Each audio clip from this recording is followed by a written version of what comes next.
watching TV, I get the worst ever headache. I close my eyes and next thing I know, I wake up in bed, and I'm wide awake, feeling much better. I'm not in my bedroom.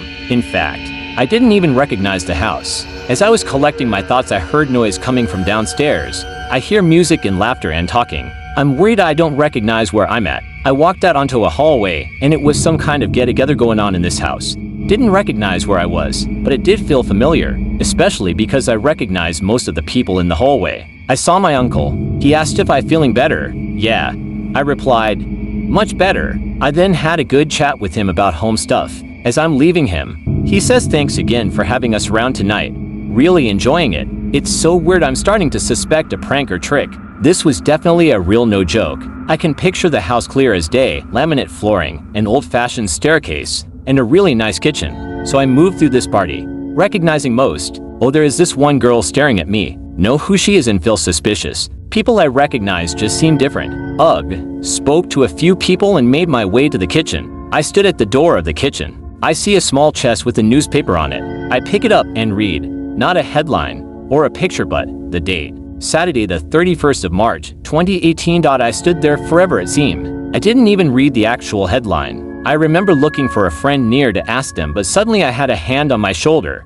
It's the girl who had been staring at me. She pulls me into the kitchen. The girl said that she's not sure if I am playing a trick on her, but about an hour ago I had told her that I had a headache, and that when I returned I needed her to give me a note. So she hands it to me. She tells me if this is a joke, it's not very funny or believable. Then, she walks out of the kitchen. Now, I am not going to relate everything that was on the note, because some of it was very personal. Basically, it was a list of about 5 pieces of advice. I will share the first and the last. The first piece of advice was warning me of a message I would receive from an ex. It said to completely ignore the text, as if I replied anything it would lead to trouble. There were then 3 other pieces of advice that were very personal. The final thing simply said stop panicking. In about 10 minutes you will be wondering if any of this even happened. I read that piece of paper about 100 times, and then stuffed it into my pocket. I went back to the bedroom because the headache came back. The last thing I then remember was seeing a picture next to the bed of me and the strange blonde girl from downstairs on some beach that I didn't recognize.